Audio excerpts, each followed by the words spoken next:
Salve, futebolaço! Eu sou o Dieguinho. Então, rapaziada, tá entrando mais um Na Resenha com o Dieguinho, com esse monstro aqui, Bruno Maia, ex-vice, né, de marketing no Vascão. Então, já pra começar, Bruno, eu sei que você é vascaíno, não leva essa turma de malta à toa. Como é que surgiu esse encantamento aí com o Clube de Regatas de Vasco da Gama? Cara, meus pais não são do Rio. Meu pai não curtia muito futebol. É engraçado, a minha primeira lembrança, a primeira referência que eu tenho assim de Vasco na minha vida era um porteiro do meu prédio. Ah, legal. Que era um cara sensacional, muito correto, todo mundo no prédio admirava. A gente jogava bola no play, a gente ficava a casa dele, tinha porrada de coisa do Vasco, tinha uns vinis com narração de gol do Vasco e tal. Eu lembro disso. E, enfim, ali no final dos anos 80, cara, foi ali, 86, 87, que a parada começou a ter sentido. Sempre foi muito forte, sempre fui muito vascaíno desde bem pequenininho. Tive a chance de viver os anos dourados, né, depois do Expresso da Vitória, a outra fase gloriosa do Vasco no final dos anos 90, início dos anos 2000, de acompanhar bem de perto, então, enfim. Mas desde antes, né, o tricampeonato de 92, 93, 94, que foi muito marcante para a minha geração, o primeiro tricampeonato do Vasco, né, Denner, surgiu uma galera ali também do Vasco, muitos ídolos. A gente viu o Romário sendo consagrado na Copa de 94, né, porque ele não tinha voltado para cometer aquele erro grave da carreira dele, mas ele ainda era totalmente identificado só com o Vasco no Brasil, então isso era muito forte, né? A vinda do Bebeto, quando fez aquele upgrade de carreira dele também pro Vasco, então era bastante emblemático. Gostei assim. do termo upgrade de Não carreira, foi? gostei. O Bebetão fez ali, depois vacilou de novo, ficou titubeando, mas enfim, ali ele conseguiu ir para a Copa de 90, inclusive jogando nesse clube aqui, né? Graças ao upgrade de carreira. Jogando outro, ele nunca foi para a Copa. Eu vou dar um feedback, opinião minha. Eu acho que o Vasco só não tem, é muito mais reconhecido e não tem um apelo ainda maior no futebol brasileiro, porque títulos a gente tem em profusão, porque o próprio Vasco não trabalha a sua história. Porque assim, é disparado. Vou te dar um feedback. Você chega num flamenguista, pede ele pra contar a história do clube dele, não tem, a não ser o futebol. Inclusive vieram do Fluminense. Mas, assim, fazendo um juiz, óbvio que eu não estou mais lá, mas fazendo um juiz esse legado desses 2 anos, a gente fez, o Vasco, antes da gente, muito antes da gente, tem uma coisa que o Vasco tem, que os vascaínos não têm noção da importância que isso tem, é o centro de memória do Vasco, né? O primeiro clube a investir com tecnologia de museu mesmo, a estrutura que o Vasco tem, o esforço que o Vasco tem nisso é de alto nível mesmo, há muitos e muitos anos. A documentação histórica que a gente tem é muito rica, né? Quando a gente entrou lá, rapidamente, a primeira ação grande que a gente fez nessa gestão, que gerou impacto na torcida, foi o painel dos ídolos, né, em São Januário, ali, para recuperar essa memória. O centro de memória também, que tem editoria dentro das nossas redes sociais, que vai assinado com o centro de memória, os aniversários dos atletas, datas importantes. A gente fez um trabalho grande, na minha opinião, focado nessa questão do acervo, da memória do Vasco, em relação com os ídolos. Hoje o Sorato estava aqui com a gente, né? Criamos uma agenda para que eles fossem sempre nas lojas, inauguração de loja. Criamos Jogue na Colina, isso que ficou muito marcante. Os ex-jogadores como treinadores. A gente fez muito esforço, vários eventos que eles iam lá a São Januário convidados, reaproximamos alguns deles que estavam distantes, né?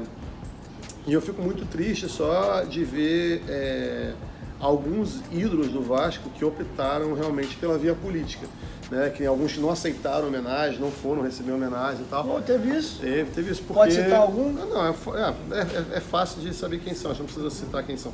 As torcidas conseguem imaginar. Que outros, por exemplo, que não apoiam o Campeiro, não são da base dele, não participam de alguma forma, tem até apoio de outros candidatos, vários que foram e alguns se recusaram realmente a receber. Porque eu lembro que o Edmundo teve homenagem a Gestão Roberto, o Pedrinho teve. Mas, por exemplo, o painel dos ídolos não quiseram, foram homenageados, estavam lá. Alguns cobraram publicamente, o painel foi feito em 2 partes. Né? E aí, enfim, mas eu não quero entrar nesse mérito porque são ídolos meus. Não, mas o que eu fico triste é que eu acho assim, cara, a gente precisa botar o Vasco acima disso tudo, sabe? O Campeão vai passar, eu passei, agora aquele painel, a expectativa é que não passe, né? A relação deles não pode passar, eles são a história do Vasco, eles são da onde a gente veio, eles são que vão fazer os próximos torcedores terem orgulho disso. Não dá pra gente, quer dizer, não dá, cada um julga o que é melhor para si, eu respeito muito. Mas eu como torcedor, não como NGP, mas eu fico triste como torcedor. Eu acho que era importante que tivesse essa separação nesse caso, sabe? Eu lembro quando eu assumi, a gente vinha de uma eleição complicadíssima, que eu não participava de forma alguma da política do clube e tal. Na primeira conversa que eu tive com o Campelo, uma das condições foi essa. Eu falei, cara, é o seguinte, eu acho que o Vasco vem fazendo um trabalho grande com os ídolos. E tu teve problema com o fulano, com o ciclano, com o Beltrano. É o seguinte, eu não vou deixar de convidar ninguém para nada. E para mim não tem conversa. Todos vão estar nas práticas que eu fizer, beleza? Ele falou, beleza. A gente tentou fazer isso e acabou com alguns não teve esse feedback. Eu acho uma pena, mas assim, o importante é que a maior parte, a grande maioria, abraçou isso e acho que se reaproximou do clube, né? A própria figura do Roberto tinha ficado muito desgastado como presidente. Eu acho que ele se aproximou mais do clube na gestão do Campelo. E não foi, eu acho que não foi por conta do Campelo, de João. Não, porque houve um trabalho de cuidar, porque de houve fazer, um problema sabe? dele com o Eurico Miranda, que era o antigo presidente. Então isso inviabilizou a presença dele em São Januário. Inviabilizar. Mas ele poder voltar e de ter cuidado, né? De a gente recebê-lo lá, de lembrar, de botar ele na comunicação. A gente não pode perder o Roberto. Não. Sabe, a gente não pode perder o Roberto por conta de uma eventual gestão que tenha deixado a desejar. Eu acho que as né? pessoas têm um pouco de dificuldade de desmembrar o Roberto Dinamite jogador e o Roberto Dinamite gestor. Sim, sim. Eu, pelo menos, eu consigo separar um do outro. São duas pessoas para mim. Mas principalmente o torcedor novo que não acompanha o Roberto jogando, ele teve aquele contato. Então é até meio difícil você... É difícil, Até porque isso é subjetivo, isso é de cada um. Tem que aproximar ele, deixar ele à vontade, enfim. E a gente tentou muito fazer isso nesses 2 anos, sabe? Como VP de marketing agora, se trabalhou um bom período no Vasco, qual foi a maior dificuldade que você encontrou para poder trabalhar no Vasco? Dinheiro. Dinheiro? Não, é dinheiro, é a maior dificuldade que a gente tem dificuldade de executar, não de fazer planejamento, né? Planos existem o que às vezes você não consegue prever, porque assim, o maior problema do Vasco, para mim, na verdade, mais do que a dívida que o Vasco tem, é o uso político da dívida, né? Então você vê muitas movimentações que acontecem, porque como muita gente que tem dívida com o Vasco ainda também tem vínculo político com o Vasco, às vezes a execução das dívidas segue um rumo que não é simplesmente quero cobrar o meu dinheiro, eu quero cobrar o meu dinheiro agora porque agora eu atrapalho, sabe? Isso acontece muito. E às vezes isso é muito difícil você ter mapeado em qualquer planejamento, sabe? Então muitas vezes o clube é travado por isso, você começa a fazer um plano e isso interrompe. Essa eu acho que foi a maior dificuldade, de qualquer gestor. O próximo vai ter também, né? Eu tive uma particularidade de não participei da eleição, né? De forma alguma, era sócio já do Vasco há muito tempo, mas não participava ativamente da vida política, não tenho chapa nenhuma. Então, quando houve o convite, foi muito súbito assim, não tinha feito um planejamento para aquilo. Realmente peguei a oportunidade que apareceu ali para tentar fazer o melhor e falar, cara, achava que podia contribuir. O Vasco, infelizmente, ainda é um clube que não tem grandes quadros na área do marketing, historicamente, porque a origem do Vasco está ligada a uma outra formação, outros tipos de empresários, outros tipos de negócios que não estão negócios modernos ou que usam a publicidade e o marketing como seus principais canais, né? Isso, o próprio marketing no futebol é uma coisa ainda recente, tem 30, 40 anos que o marketing acontece no futebol, e o Vasco não tem um histórico grande. Teve o Fábio Fernandes, que foi VP na época do Roberto, que era dono de uma grande agência, mas não são muitos quadros.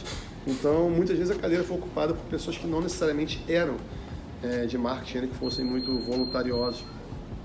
Então, eu sabia que essa chance de ter chegado, a primeira coisa que eu fiquei feliz era alguém ter chamado alguém de marketing, de fato, já achava uma coisa que deveria ser óbvio, era um avanço. Eu esperava, e o Campelo, quando chamou, ele falou, cara, eu queria que o marketing fosse de alguém fora da política mesmo, alguém que viesse, era uma posição dele, né, aí naquele momento, que teve uma composição com o grupo político da Identidade Vasco, com o qual ele tinha se eleito ali, mas essa cadeira ele blindou e falou, não, eu quero trazer alguém de fora, essa cadeira não foi ocupada, que eu achei muito corajoso naquela época, eu recebi o convite, falei, cara, surpreendente e bacana. Mas não tinha um planejamento. Quando você vai fazendo um planejamento, você vai idealizando uma porção de coisas. Eu tinha anos como profissional que eu sempre pensava sobre o Vasco. Tinha um monte de verdade na minha cabeça. Tem que fazer aquilo. Tentei começar a organizar dentro do que era possível, mas, cara, você acaba sempre batendo nisso. A gente teve muita dificuldade, especialmente no primeiro ano, que a gente chegou lá, as pessoas esquecem disso, assim, né, com o contrato da LASA. Né, cara, contrato... isso é um elefante branco que até hoje ninguém... Porque isso foi na gestão do Eurico ainda. Foi um contrato que foi muito bizarro, ninguém sabe de onde veio aquilo. O que acontece é o seguinte, enfim, houve uma aproximação, na época me explicaram de onde veio aquilo, houve uma aproximação de um empresário que chegou contando 1000 coisas lá dentro e se comprometeu. E não é que o cara falou que ia botar um dinheiro, ele assinou um papel dizendo que ia botar dinheiro. Isso era muito maluco, você podia desconfiar daquilo, tudo bem, poderia, mas o maluco foi lá e canetou. Quando eu cheguei, no primeiro dia, o Pedro me convidou no jantar, que a gente jantou no domingo à noite. Falei, beleza, você pode amanhã 8 horas que eu me encontrar o dono da LASA? Aí eu falei, pô, posso. Eu conheci o camarada, esteve com ele. O cara sumiu? Não, e aí a gente conversou, a gente teve dificuldade de perceber firmeza naquilo. E aí... Tinha valor assinado? Assim? Tinha valor. Qual era o valor? Cara, não vou lembrar agora, mas... Mais ou menos, um chute aproximado. 17 milhões de reais, alguma coisa assim. Ano. Não lembro quanto tempo. Pra hoje é dinheiro pra caramba. Pra aquela época era muito dinheiro. Não, pra hoje ainda, porque depois que a Caixa saiu, o valor reduziu muito. E aí, cara, a gente falou, cara, beleza, o cara tinha um prazo ainda pra cumprir. A única coisa que a gente fez foi o seguinte, o prazo vencia mais ou menos, se não me engano, no dia do primeiro jogo da Libertadores, com Concepción. E a gente falou assim, cara, o time já tinha ido pra jogar lá no Chile. E a gente, eu acho que foi o campeão mesmo. Pô, cara, tava com a camisa já com a marca aplicada, porque o contrato tava vigente. Só que o prazo do cara pagar o primeiro sinal era um pouco mais pra frente. A gente falou, cara, vamos fazer o seguinte, vamos combinar com o cara que ele vai pagar até o dia 31.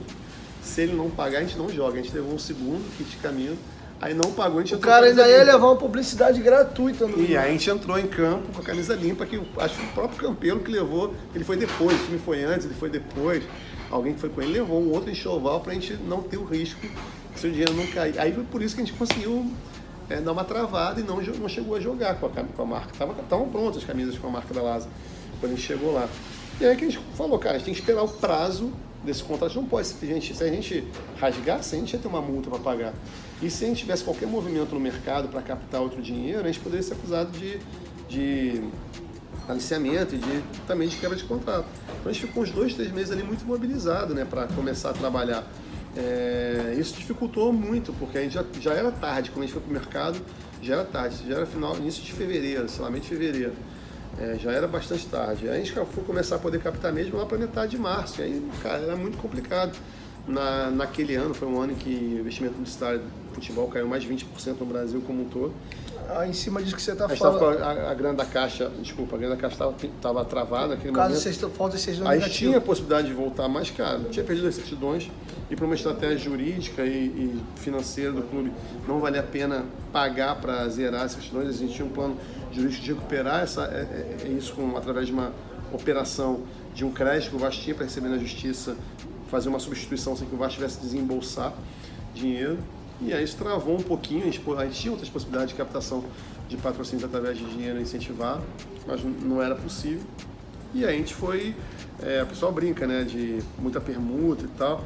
Permuta até que a gente fez com muito orgulho, porque o Vasco precisa de muita coisa lá. Aqueles patrocínios pontuais. Mais pontuais, era uma... Cara, quando chegou assim, meu irmão, não tem nada.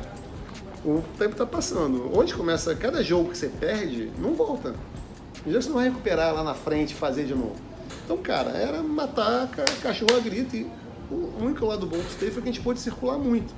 Reabrir muito o canal publicitário do Vasco, né, com muitas empresas. Foram mais de 80 empresas que a gente visitou. Visitou não, mas trocou de alguma forma, apresentou o projeto do Vasco nesses 2 anos, 1 ano e 10 meses que eu estive lá.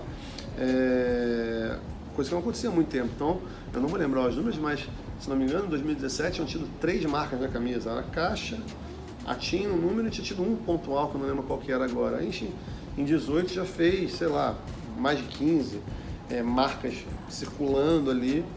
Não era o ideal, era o que a gente gostaria, não, cara, mas era possível. Era possível e, assim, era uma estratégia. Era uma estratégia de escassez. Não tem planejamento. Não tem planejamento, é esse, porque... Era difícil vender Vasco? mercado Ah, publicitário? então, isso tem uma certa... Existe uma dificuldade, antes de mais nada, de vender futebol. Futebol é difícil de vender. Se você olhar o futebol brasileiro, cara, se você olhar o futebol brasileiro, quais são as, vamos dizer assim, grandes marcas que anunciam em caminho de futebol?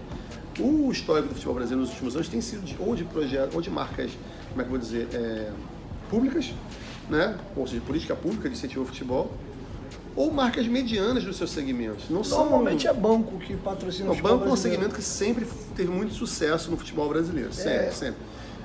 Tirando o banco, mesmo assim, né? O Itaú patrocina a seleção brasileira. Né? Os Não, maiores bancos do Brasil. O no Bradesco patrocina o Movimento Olímpico. No Agora, Rio Grande do futebol, Sul, o Banrisul. mas que é um banco regional, tem uma política que patrocina os dois, né? A Caixa, em algum BMG. momento, fez. BMG veio depois, BMG tinha feito lá atrás. Não, como você falou, esse segmento, normalmente, quem age um pouquinho mais nesse mercado ainda é banco. Então você tem uma dificuldade geral com o futebol. Isso é um fato, as marcas não são apoiadores do futebol como todo. O Vasco, a sensação que me dava negociando no Vasco, é que o Vasco tinha um desgaste de imagem que dava certo uma preguiça, assim, puta, vou lá no Vasco mesmo, sabe? Não era uma parada de... O cara quer muito. O cara não tava com muita vontade. O resto é meio factóide, é meio jogar pra torcida, sabe? Porque você não chega pra Pepsi e convence a Pepsi a investir no Vasco. A Pepsi não investe no futebol, é outra questão. A Claro não investe no futebol. A TIM investe, por exemplo. Tá lá. Tem uma ação pontual com os times do Rio, já teve em alguns estados. Hoje é uma ação com os times do Rio, da TIM local. O Uber, em uma época, chegou a fazer com alguns territórios onde é importante para ele estar no futebol. Se o Uber resolvesse que ia investir no Rio, com o futebol era uma plataforma importante no Rio, ele teria vindo para o Vasco. Ele não teria deixado de ir porque estava o Campeão, estava o Zezinho, o Guinho, o Luizinho. Não é isso que mais pega, sabe? Ele teria vindo, mas tem uma decisão que é anterior. Então eles têm uma certa... Azeite Royal deu uma descarregada no Rio agora. Começou pelo Vasco, né? Foi o primeiro que ela... Tá no Fluminense, inclusive no Botafogo é Master. Exatamente. E aí, cara, essa ideia de que um patrocinador, que tem um projeto, é muito legal. Mas não é a realidade do futebol brasileiro, é muito anterior ao Vasco. O resto eu acho um pouco de ilusão pro torcedor e tal, ou como falo do material esportivo. Sempre digo, a gente conversou com todo mundo. Agora, quando você chega pra Puma e a Puma fala assim, então, cara, a minha política global é um clube por território. A gente quis o Vasco, foi muito cogitado no final de 2017, mas por circunstâncias acabamos indo pro Palmeiras e fizemos um contrato de exclusividade. Teve próximo, então, para fechar com o Vasco? Não sei se teve próximo, porque eu não estava lá para dizer como houve interesse. Eu sei que houve interesse que foi medido. Agora, em que pé foi a negociação, se aconteceu ou não, aí eu vou estar sendo leviano se eu falar. Às vezes, as marcas têm as suas iniciativas que independem. Então, assim, a Adidas, que investe em outro clube aqui do Rio de Janeiro, tem uma prerrogativa de aqui não querer ter dois.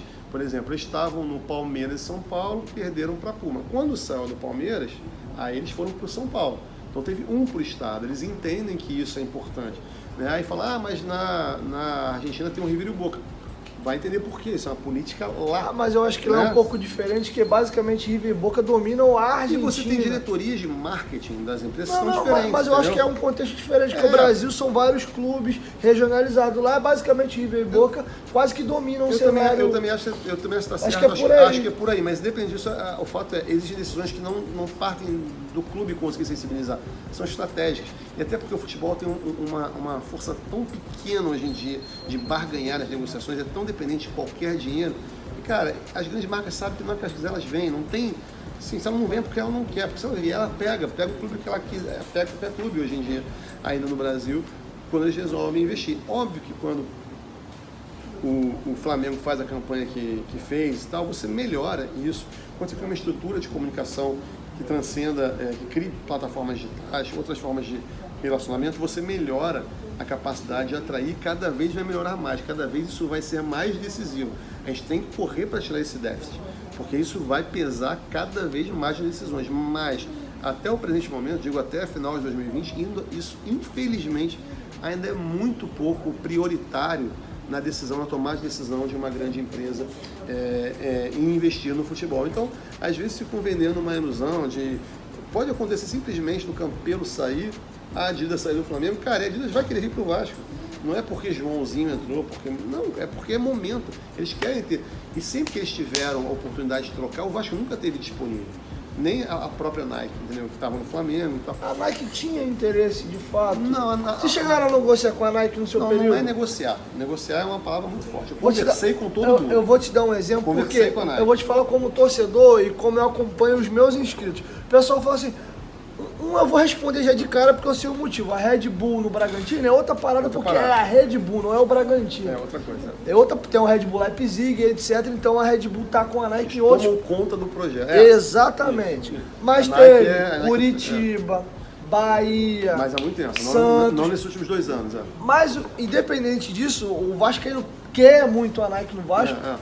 A última grande... Que a gente entende. Por exemplo, das top mundiais que são Adidas, Puma e Nike, a Nike acho que nunca teve no Vasco. Não. E a Puma também. A Adidas teve no Vasco na década de 80. Que é um dos uniformes mais bonitos da história do Vasco. Então o Vasco fica assim, caramba, como é que um clube do tamanho do Vasco sempre... Não é que fala que a capa é periférica, tem a sua importância, mas é capa, ombro, pênalti, Diadora, finta teve um tempo também.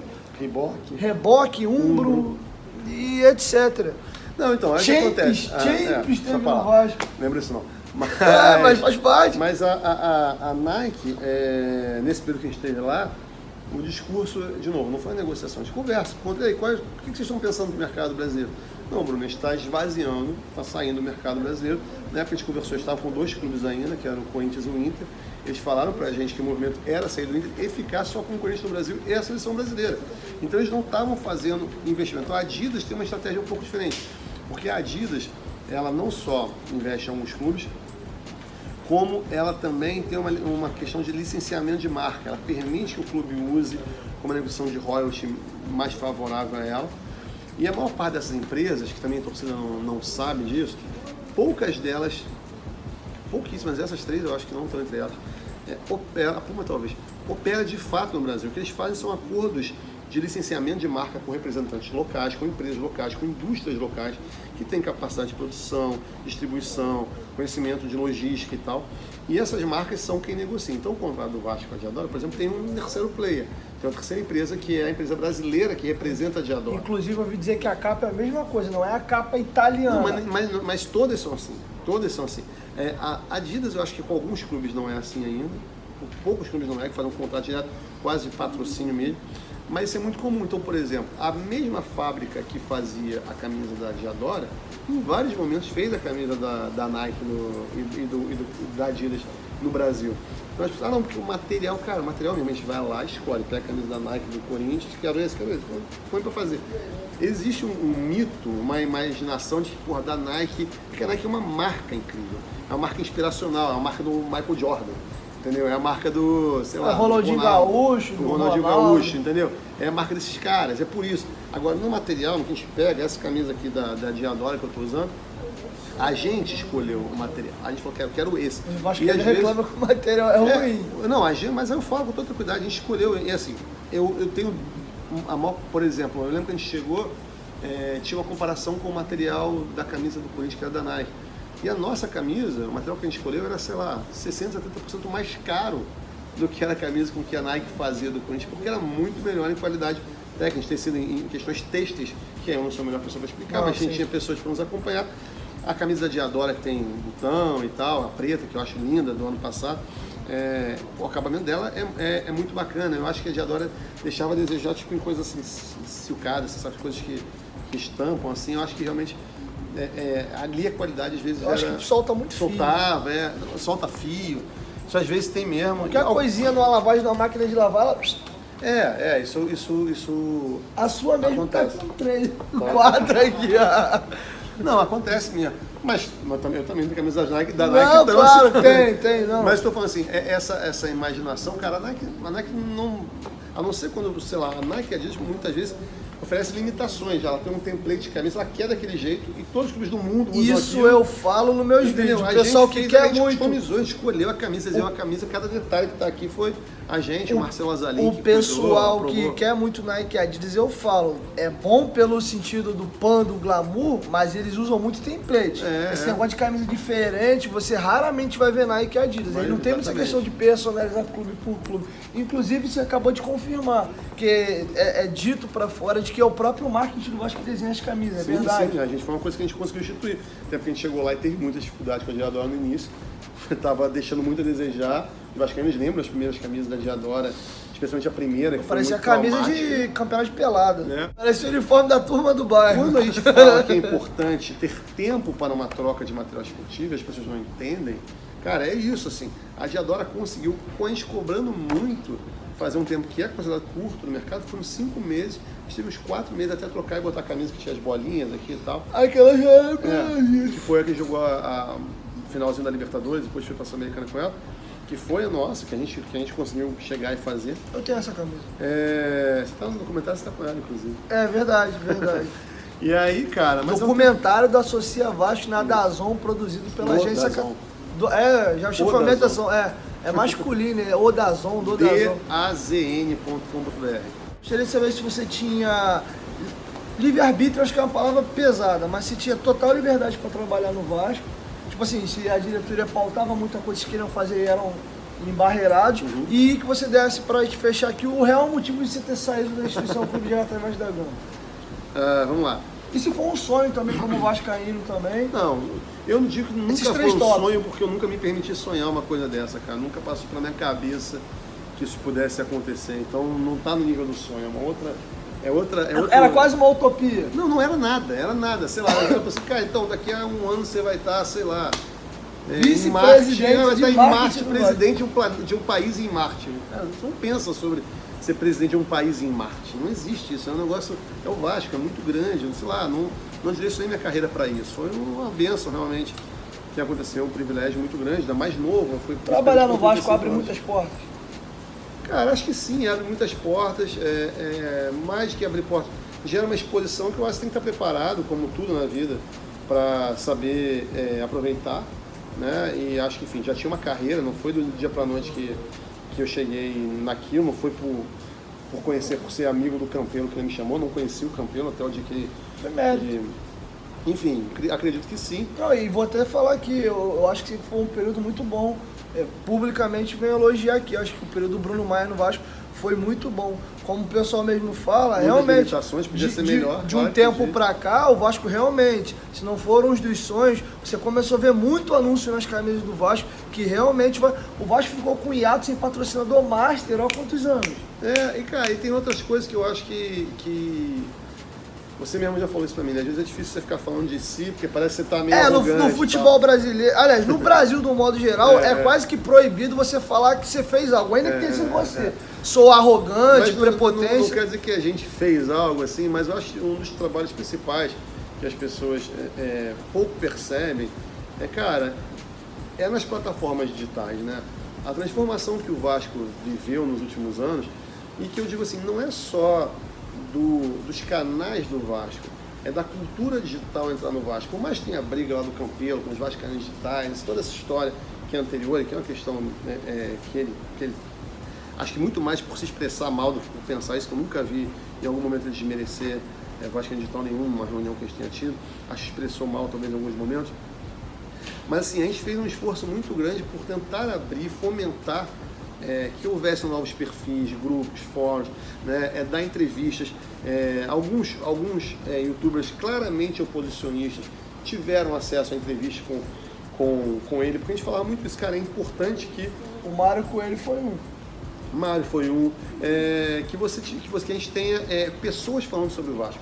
Eu dizia muito isso, assim, eu, vascaíno, trabalho com digital, não era realidade na minha vida até 2017, 2016, quando eu chegava de manhã e ia ver minhas coisas no Twitter, no Instagram, eu não ia ver Vasco.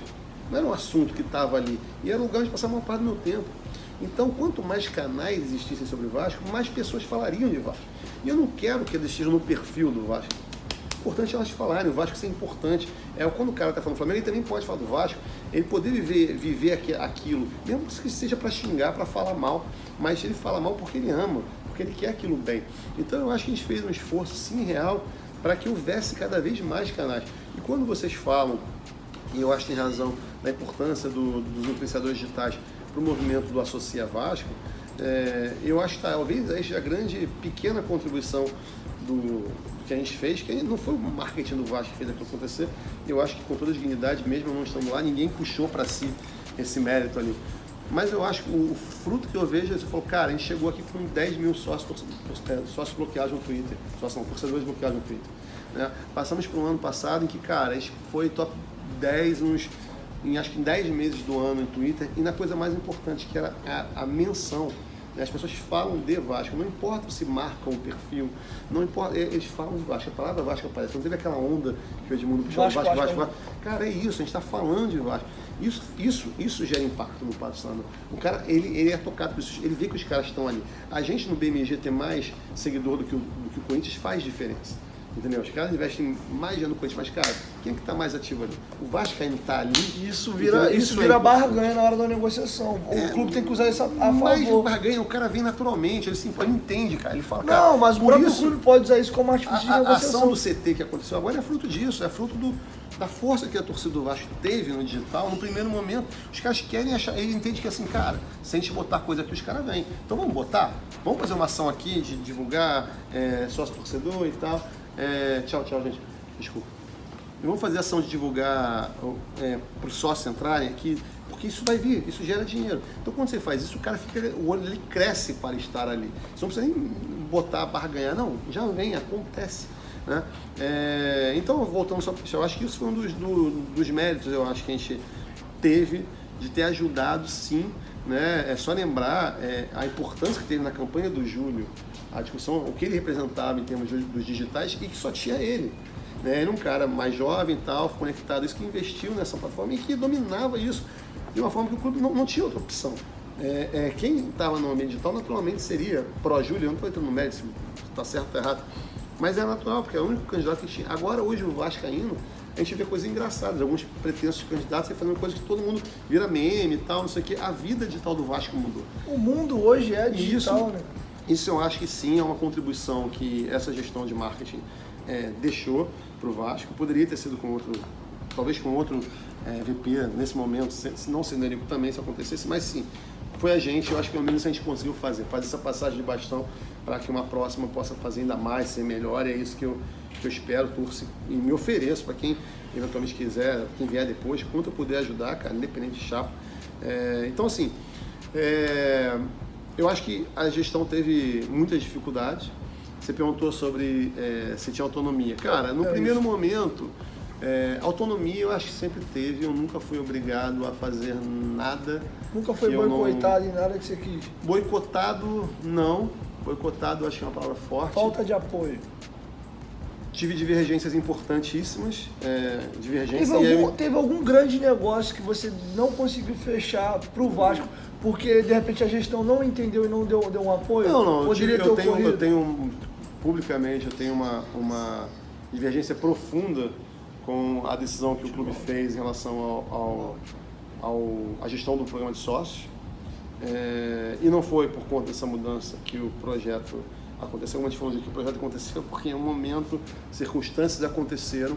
Agora, sem dúvida, e é importante quando a gente fala do programa de sócio, algumas pessoas já me perguntaram sobre isso. Qual o problema que a gente tinha, né? Que eu tinha? Não era de forma alguma como, por exemplo, a empresa que entrou para assumir o sócio. É que a gente tinha feito um grande estudo em 2018 a respeito de modelos de programa de sócio no mundo inteiro, e a gente via que tinha uma tendência de internalização de muitas funções chaves, estratégicas, e que precisavam de um certo dinamismo para performarem melhor, e principalmente estava ficando muito especializado cada uma das funções do programa de sócio. Que, por exemplo, vou falar de algumas funções do programa de sócio. Cara, tem uma emissão de carteirinha, isso é uma coisa. Tem outra coisa que é a compra do ingresso. Tem outra coisa que é a resposta ao cara que... Pô, a minha carteirinha levou 3 meses para chegar em casa. Cada uma dessas questões, às vezes tem uma empresa que é ultra especializada a fazer a melhor carteirinha pelo melhor preço e entrega mais rápido. Mas você fechou com uma empresa que tem um pacote inteiro. Quando você dá tudo na mão de alguém, você naturalmente tira a sua própria força de pressionar o cara para performar melhor em certos pontos. E eu acreditava muito, eu fui convencido, na verdade não acreditava, não era a minha primeira ideia, mas o estudo que o departamento fez me provou por A mais B que o mercado já tinha uma maturidade para fracionar isso melhor e fazer uma gestão interna que precisava de investimento, é verdade, mas talvez fosse mais barato que o que a gente acaba pagando de porcentagem para entregar tudo na mão de uma empresa só. Gerenciar isso. O Campelo deu um dado numa entrevista para Atenção Vascaíno falando do custo de emissão de carteirinha, que eu falei, como assim?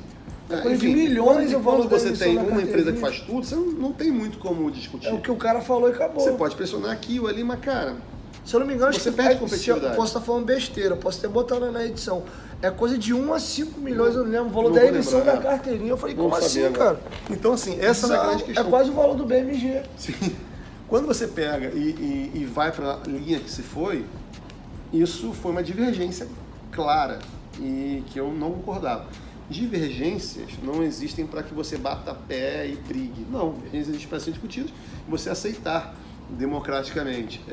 O que eu achei completamente equivocado naquele momento foi tirar isso da gestão do marketing. E na época eu falei, cara... Então não foi o marketing que tomou a decisão, foi o partido? Não, foi partiu da diretoria, uma decisão da diretoria, com a qual eu não concordei, mas eu não estava lá para impor a minha vontade, aceitava com naturalidade, eventualmente, uma perda. Você está discutindo, alguém tem uma decisão. Até porque no final jogo. A palavra é do presidente. E é do jogo, sempre respeitei. Agora, tirar isso do marketing, porque, sobretudo daqui para frente, o marketing, sobretudo, se faz por relacionamento. Qual é se um time que não tem uma performance boa dentro de campo, que tem um estádio com suas limitações como São Januário, qual era a única coisa que o marketing tinha para trabalhar? O relacionamento com o torcedor, o acesso ao dado. Né? Eu preciso chegar e ter dinamismo de saber que eu posso oferecer para o BMG uma ação que use os dados do torcedor para isso e aquilo, e precisa ser rápido. Eu não posso ter que ligar para alguém para perguntar e saber qual é a integração do sistema que você usa. Eu posso integrar o seu sistema, empresa X, com o sistema desse patrocinador, que eu vou botar um caminhão de dinheiro aqui, meu irmão. Se isso está na minha mão, eu obrigo a empresa a fazer. Cara, olha só, ou você faz, ou eu vou botar outra empresa que faça, porque eu preciso disso aqui para gerar mais dinheiro. Então, quando você tira isso do marketing, assim, nenhum clube do Brasil tem a gestão disso fora do marketing. E eu falei para o Campelo, cara, me tira. Seu problema foi, me tira. Agora me tira do marketing.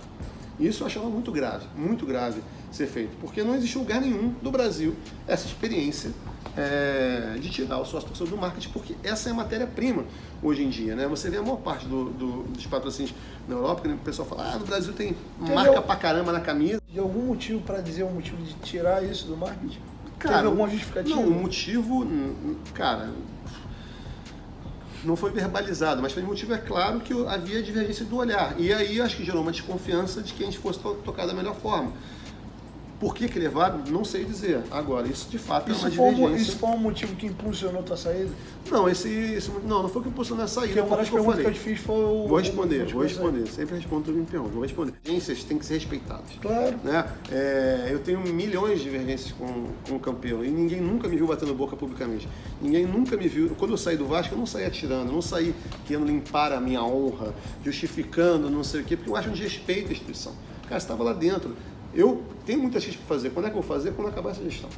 Quando acabar, eu vou poder fazer autocrítica. Quando sai, faz, tem que fazer. Agora, você pegar históricos no Vasco, vice-presidente sai, procura no Google, cara, você vê um monte de gente atirando, dando tiro, porque insinuando que ninguém tá roubando, não sei o que. Meu irmão, você estava ali até outro dia. Entendeu? Se você participou disso, respeita, entendeu? Sai com a tua dignidade e não estou dizendo que você tem que ficar conivente com coisas que você não concorde. Óbvio que se tiver algo desse tipo que eu dei, sempre que eu dei, beleza. Aí acho que você faz até por proteger o clube.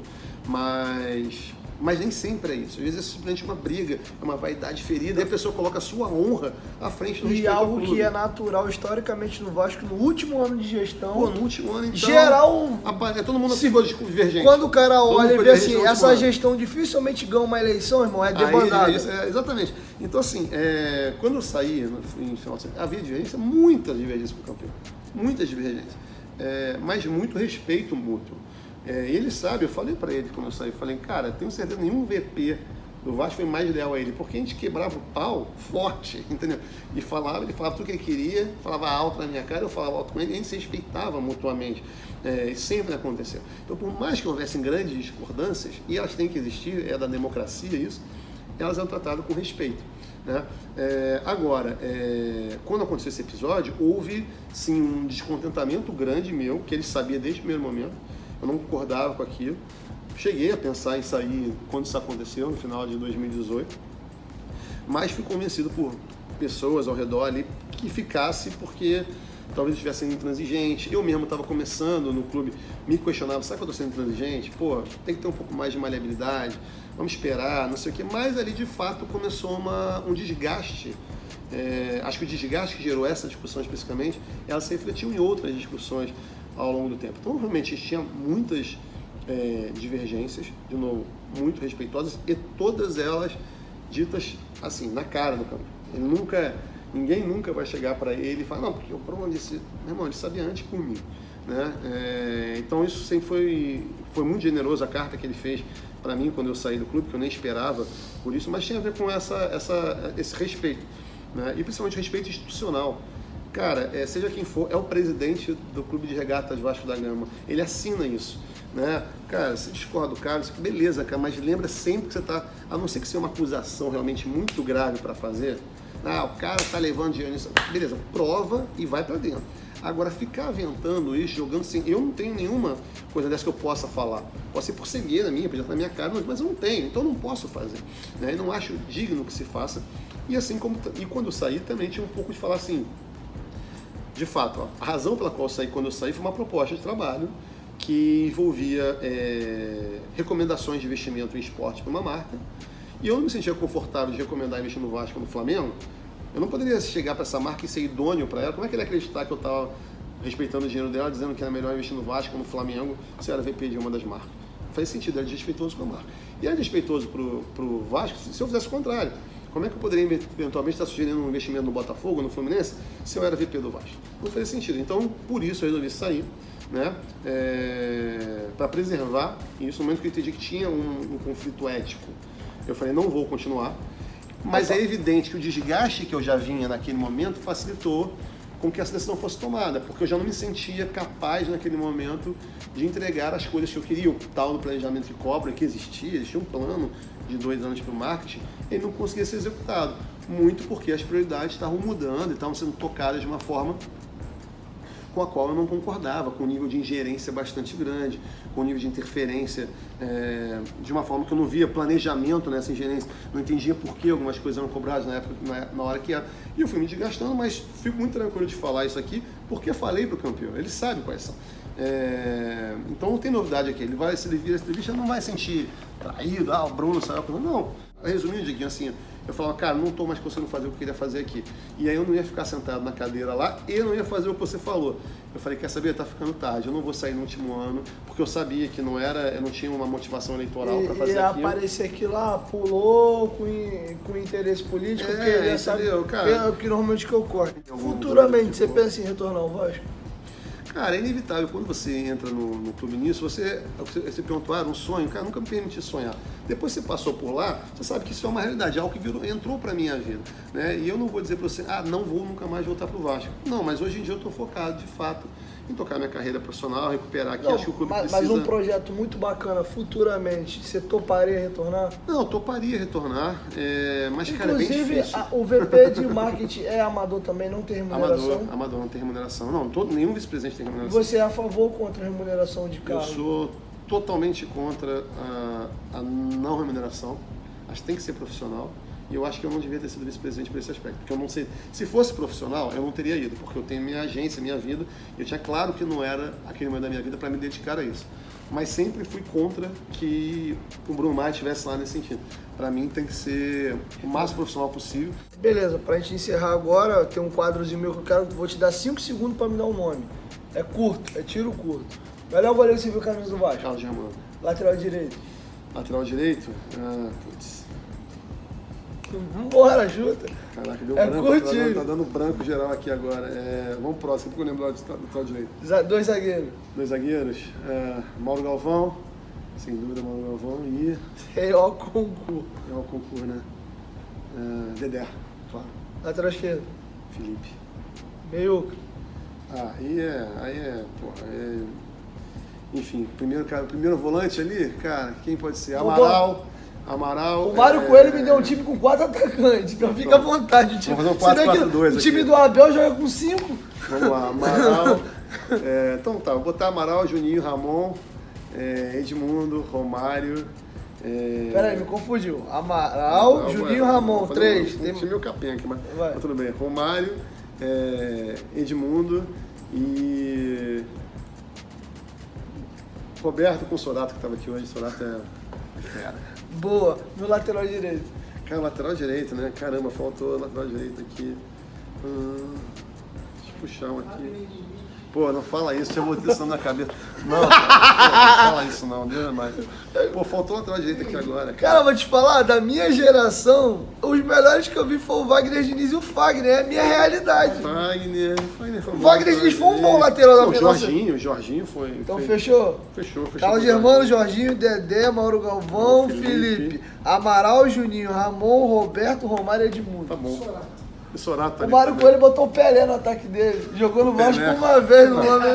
Não tá errado. Falou, mas peraí, mas eu vou deixar claro, eu foquei no Vasco que mas... eu vi em campo, não falei de Belim, não falei de Vavá, falei de uma galera aqui que certamente merece toda Brunão, foi uma honra, cara. Foi um prazer ter você aqui no canal. Eu espero sinceramente, de verdade, que você até possa retornar ao Vasco, que como eu te disse, publicamente está gravado aqui, acho que foi dentro das condições, você mesmo perguntei qual foi a maior dificuldade, dinheiro.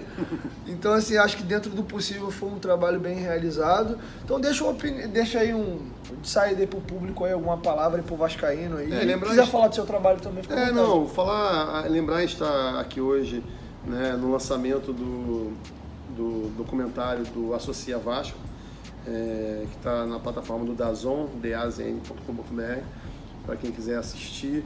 Tem 30 dias de graça, pode ver esse, o segundo episódio tranquilamente, sem pagar nada. Foi essa razão que a gente se encontrou aqui hoje, né, Diego? Para dividir assim, essa alegria. Para mim, o projeto que a gente fez, que eu dirigi, ele é uma celebração da torcida do Vasco, né? Eu sou, antes de mais nada, um torcedor do Vasco. Circunstancialmente, a vida me pegou e me botou numa cadeira de vice-presidente, mas já estou de volta.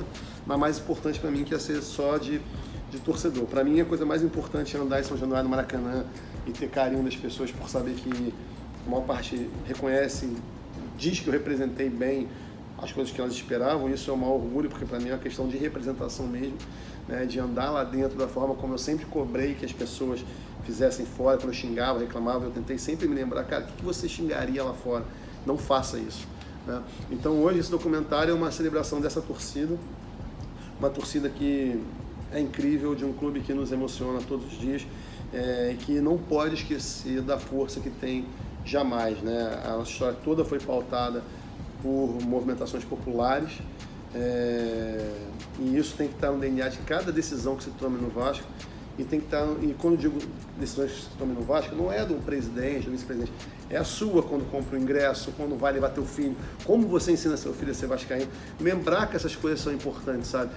O Vasco tem, como você falou, uma história que nenhum clube tem, né? Tu não vai chegar no Flamengo e falar, porque a história vai falar do Zico, vai falar deu ruim ali? Não. Apareceu uma mensagem aqui na tela do celular de... Vou falar de jogadores, a gente fala de coisas muito maiores, transcendem, a gente fala da vida, fala de coisas... A gente precisa lembrar disso sempre que a gente fala do Vasco, e eu acho que esse documentário cobre um pouquinho, muito pequenininho, um atraso de documentação, de registro visual e sonoro da nossa torcida, que é esse maior patrimônio, né? A gente não tinha tido, eu acho, talvez, um documentário dessa natureza até agora. Espero que venham muitos mais. No que eu puder eventualmente ajudar, vou fazer, seja trabalhando, seja recomendando, seja ajudando que aconteça. A gente precisa valorizar a história, documentar a história do Vasco e, principalmente, entender que essa história passa por essa torcida. Espero que isso ajude também a aumentar a associação do gigante, né? Que a gente cada vez tenha mais poder lá dentro para fazer com que as transformações aconteçam. E quem quiser contratar os serviços do Bruno Maia, como é que faz? Não, não, isso aí é bobagem. Quem quiser me encontrar, sabe de me encontrar. Pode divulgar. Não, o meu trabalho é público, qualquer rede social, as pessoas me acham, mas Agência é 14? É na 14, mas enfim, mas isso é relevante. Não, é importante, aqui importante. Vamos deixar falar do Vasco mesmo, que é o mais importante aqui. Me trouxe aqui, ter esse espaço com você, entendeu? A 14, óbvio, é o meu negócio, mas nesse caso é só um instrumento, mais um instrumento que eu tenho para poder ajudar o clube. A gente fez o DVD Vamos Todos Cantar de Coração, sei lá, 7, 8 anos atrás também, com toda a renda era doada para a escola. Eu não tinha absolutamente nenhum vínculo com o clube naquele momento.